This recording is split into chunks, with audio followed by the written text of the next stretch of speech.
Hello student, कैसे हैं आप लोग। तो बेटा आज हम लोग क्वेश्चन आंसर और एक्सरसाइजेस करने जा रहे हैं और इसके बाद हम लोग जो नेक्स्ट चैप्टर होगा मेटल एंड नॉन मेटल वो स्टार्ट करेंगे। ठीक है, तो चलिए पहले देखते हैं क्वेश्चन आंसर हम लोग की क्या कह रहे हैं। ठीक है, तो पहला क्वेश्चन मैं आपको पढ़ के बता रहा हूँ। What is the common name of CaOCl2। अभी पढ़ाया था हमने कि CaOCl2 किसे कहते हैं, कैल्शियम हाइपोक्लोराइड। ठीक है, कैल्शियम हाइपोक्लोराइड। इसका कॉमन नेम क्या था, जो फेमस नाम होता है, ब्लीचिंग पाउडर। ठीक है, इसका नाम क्या है, ब्लीचिंग पाउडर। ठीक है, सेकेंड क्वेश्चन क्या है। सेकेंड क्वेश्चन बेटा आपके पास लिखा है name the substances which on treatment with chlorine ये ब्लीचिंग पाउडर। जो हमारा क्लोरीन सब्सटेंसेस है जिससे हमें मिलता है क्या, ब्लीचिंग पाउडर मिलता है। वो क्लोरीन जो हम लोग इस्तेमाल कर रहे थे किससे रिएक्ट करवा रहे थे, स्लेक्ड लाइम से करवा रहे थे। किससे करवा रहे थे, स्लेक्ड लाइम। स्लेक्ड लाइम क्या होता है, CaOH का होल 12 जिसको बोलते हैं। ठीक है, तीसरा क्वेश्चन जो है बेटा आपका यहाँ पे लिखा हुआ है name the sodium compound which is use for softening hard water. Softening hard water कौन बनाता है, NaHCO3 यानी कि वॉशिंग सोडा, जिसको सोडियम कार्बोनेट भी कह सकते हो आप। मैं यहाँ पे लिख दे रहा हूं, इसको आप लोग सोडियम कार्बोनेट भी कह सकते हो। ठीक है, ये याद रखना। उसका फॉर्मूला क्या होता है, NaHCO3 होता है, वॉशिंग सोडा। फिर इन्होंने क्वेश्चन जो हमारा चौथा आया है, चौथे क्वेश्चन में बेटा इन्होंने यहाँ पे पूछा है what will happen if a solution of sodium hydrocarbonate is heated, give the equation. कह रहे अगर हम हीटेड करेंगे तो क्या होगा हीटेड करने पे। तो बेटा हीटेड करने पे ये होगा when heated baking soda. Baking soda क्या, अभी हम जो बात कर चुके थे ऊपर। ठीक है, बेकिंग सोडा को अगर आप हीट करोगे ग्रेजुअली, ठीक है, gradually decreases to form sodium carbonate water along with the evolution of carbon dioxide. Carbon dioxide निकलेगी कैसे, क्योंकि भैया आप बेकिंग सोडा को जैसे जैसे हीट करते रहोगे ग्रेजुअली, देखिए ग्रेजुअली या तो डिक्रीज करेगा या तो इंक्रीज करेगा। तो यहाँ पे ग्रेजुअली डिक्रीजेस करेगा और हमें मिलेगा यहाँ पे सोडियम कार्बोनेट मिलेगा, किसके साथ, वाटर के साथ। तो यहाँ पे क्या होगा, कौन सी गैस निकलेगी बाहर, CO2। ये हम करवा चुके हैं आपको। ठीक है, आप पीछे देखिएगा, ये हम करवा चुके हैं, पूरा एक्सपेरिमेंट भी था इसके ऊपर। ठीक है, फिर पांचवा क्वेश्चन तो यहाँ पे दिखी के लग रहा है कि आपको बैलेंसिंग करनी है, किसकी, क्या बनाना है, plaster of Paris. Plaster of Paris का फॉर्मूला क्या होता है, CaSO4.H2O 2H2O, ये जिप्सम है। इसके एक एक मॉलिक्यूल यहां से हम लोग क्या करेंगे, निकाल लेंगे, हाफ हाफ। देखिए क्या निकाल आया, CaSO4.12H2O, CaSO4.12H2O। दो मॉलिक्यूल थे वाटर के, यहाँ पे इसको क्या हुआ, यहाँ से एक एक मॉलिक्यूल हाफ हाफ इसमें आ गया। तो ये बनाएगा प्लास्टर ऑफ पेरिस। एक जिप्सम है, जिप्सम से हमारा क्या बनेगा, यहाँ पे POP, जो हमने आपको बहुत ही अच्छे से बताया था। ये हमारे क्वेश्चन आंसर कुछ छोटे मोटे, ज्यादा हार्ड नहीं है, ये आपके एनसीईआरटी में क्वेश्चन आंसर दिए गए। अब हम आते हैं एक्सरसाइजेस पे। बेटा मैं आपको जो बोलूंगा यहाँ पे हमने आपको ऑप्शन दे रखे हैं। ठीक है, यहाँ पे 4 ऑप्शन दे रखे हैं, इसमें से जो सही है वो मैं आपको लिख के बताऊंगा। ठीक है, पहला क्वेश्चन मैं पढ़ के बता रहा हूँ आपको।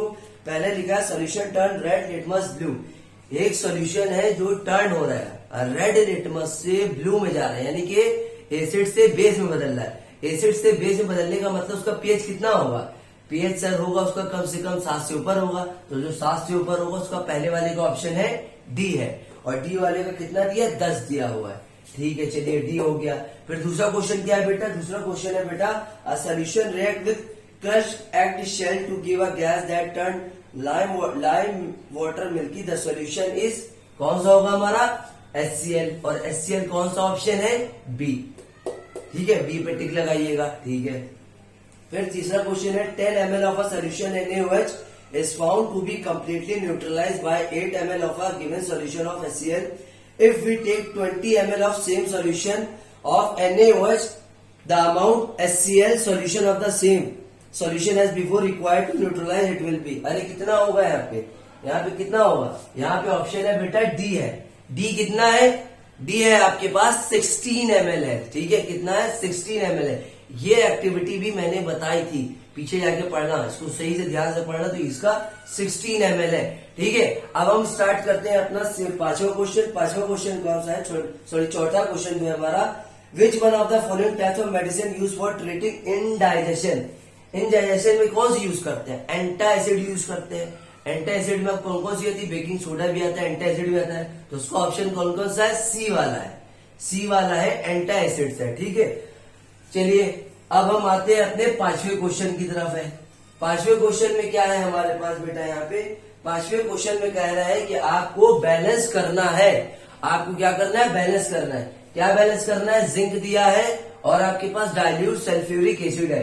क्या बनेगा, ZnSO4 और हाइड्रोजन गैस निकल जाएगी। फिर आपको क्या दिया है, एक मैग्नीशियम मेटल दिया है। मैग्नीशियम मेटल को किससे करना है, हाइड्रोक्लोरिक एसिड से करना है। मैंने पहले से ही बैलेंस कर दिया है। यहाँ पे MgCl2 प्लस हाइड्रोजन गैस यहाँ से क्या होगी, निकलेगी, इवॉल्व हो जाएगी। अब एरो ऊपर दिखाया यानी कि बाहर की तरफ निकल लिया। 2 एल्युमिनियम के मेटल है और सल्फ्यूरिक एसिड है डाइल्यूट वाला। क्या निकले, Al2SO4 का होल थ्राइस और हाइड्रोजन गैस निकले यहाँ से, ठीक है। पांचवा कौन सा है आपका, सॉरी चौथा कौन सा है आपका, आयरन नेल की फिलिंग है। आयरन नेल यानी कि Fe और क्या है, हाइड्रोक्लोरिक एसिड है। क्या निकलेगा, FeCl2 प्लस H2O निकलेगा, ठीक है। अब देखिए बेटा यहाँ पे छठा जो क्वेश्चन है, छठा क्वेश्चन मैंने आपको एक्टिविटी में बताया था कि अल्कोहल और ग्लूकोज को क्यों नहीं इस्तेमाल करते हैं पीछे वाली एक्टिविटी में। छठे वाले का आंसर आपको वहीं से मिल जाएगा, ठीक है। अब सातवें क्वेश्चन पे आते हैं। सातवां क्वेश्चन है बेटा आपका, why does distil water not conduct electricity.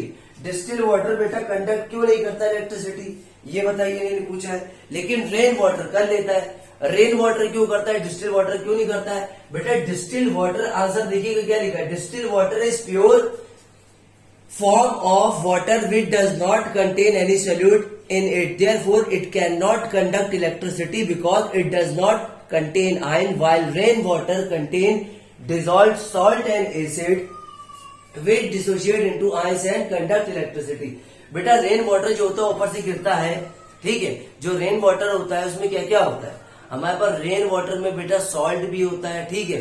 उसमें क्या क्या लिखा है, देखिए डिस्टिल वाटर जो होता है बेटा प्योर होता है। प्योर क्यों होता है, क्योंकि उसके अंदर कोई भी सॉल्यूट नहीं होता। सॉल्यूट यानी कि सॉल्यूट किसे कहते हैं, जो कम अमाउंट में होता है। सॉल्वेंट किसे कहते हैं, जो लार्जर अमाउंट में होता है।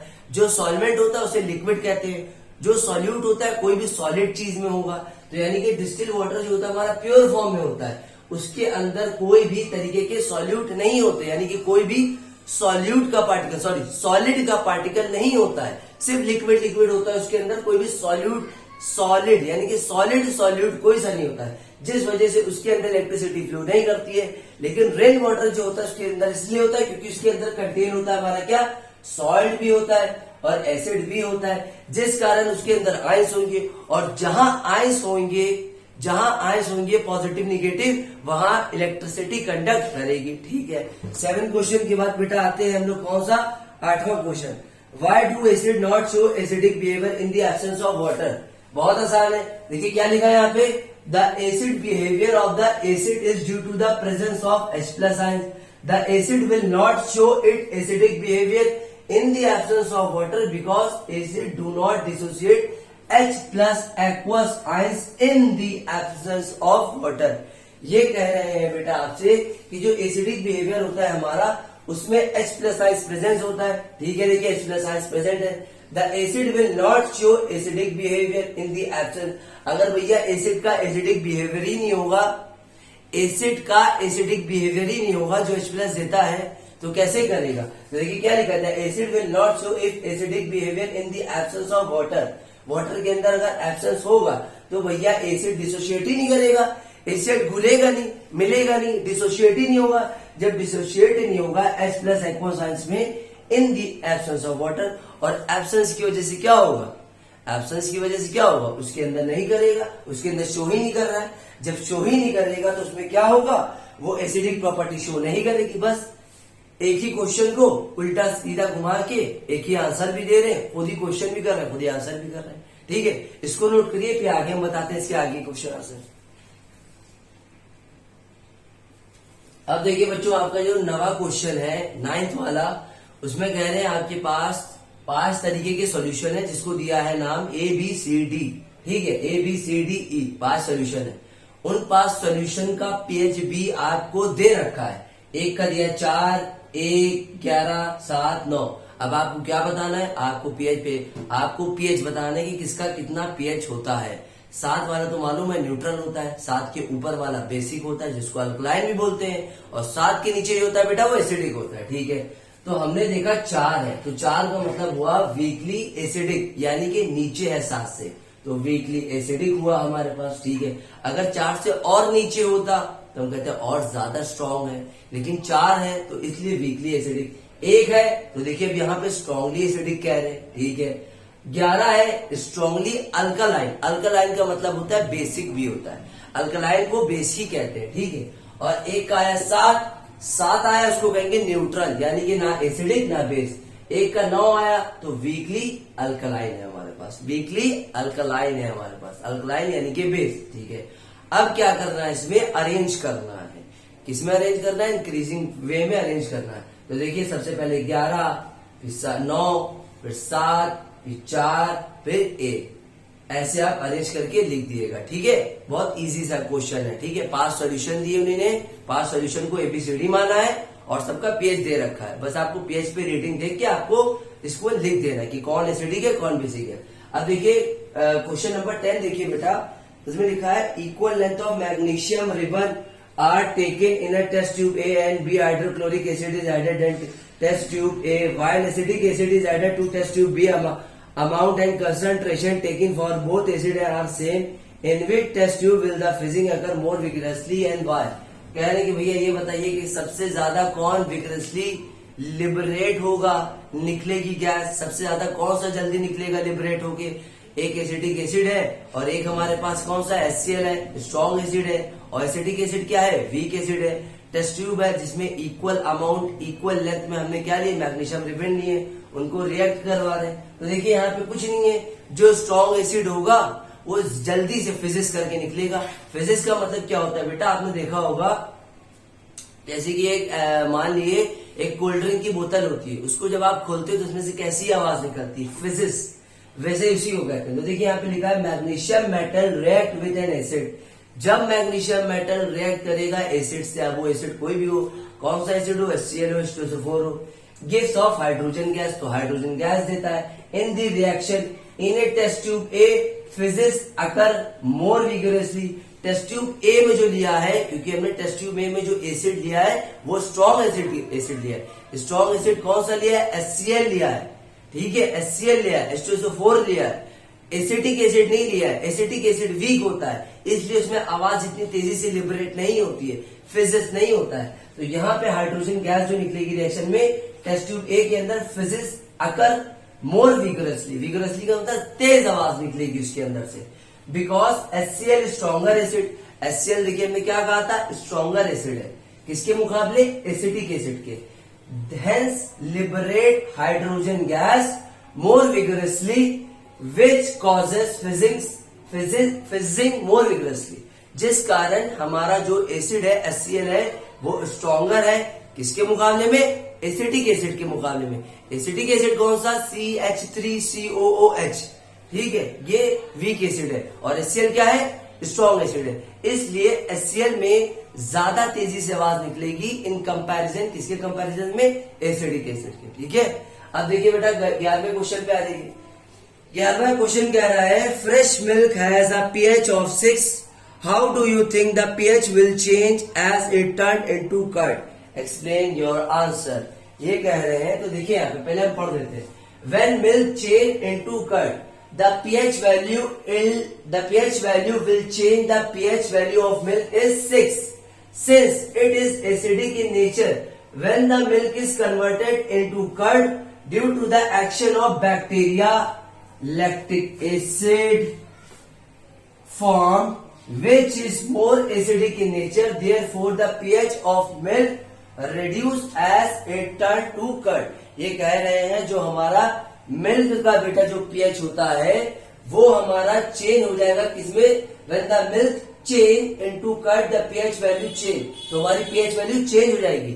अगर आप मिल्क को, दूध को चेंज कर दो कर्ड में तो उसकी वैल्यू, पीएच वैल्यू चेंज हो जाती है। कितनी हो जाएगी हमारी, मिल्क की कितनी होती है, 6 होती है। और किस वजह से हो जाती है, कैसे चेंज होता है, बैक्टीरिया की वजह से। भैया मिल्क है, मिल्क को हम कैसे चेंज करते हैं, with the help of bacteria. कौन सा बैक्टीरिया सर, लैक्टिक एसिड का, C3H6O3 जो आपका फॉर्मूला है यहाँ पे, ठीक है। ये होता है हमारा, क्या होता है, लैक्टिक एसिड होता है। लैक्टिक एसिड क्या करता है बच्चों, मिल्क को चेंज कर देता है कर्ड में। कर्ड यानी कि दही। दही के अंदर आप देखेंगे तो उसके अंदर भी बैक्टीरिया पाए जाते हैं, लेकिन वो हमारी बॉडी के लिए अच्छे होते हैं। अगर उसी दही को खराब करके खाओगे तो वो बैक्टीरिया हमारे लिए नुकसान होते हैं। इसीलिए मिल्क को कर्ड में चेंज करने के लिए यहाँ पे क्या होगा, पीएच वैल्यू भी चेंज हो जाएगी। तो देखिए यहाँ पे क्या लिखा है, therefore the pH value of milk is reduce. तो पीएच वैल्यू जो होगी मिल्क की वो फिर घट जाएगी 6 से, ठीक है। और कैसी हो जाएगी, हमारी एसिड के आसपास की हो जाएगी, ठीक है। तो ये बेटा अब इसके बाद ये आपका चैप्टर फिनिश हो गया, और जो बाकी नीचे के क्वेश्चन है वो आपको हमने एक्टिविटी में ही बता रखा था, ठीक है। तो चलिए अब मिलते हैं नेक्स्ट चैप्टर में अपने।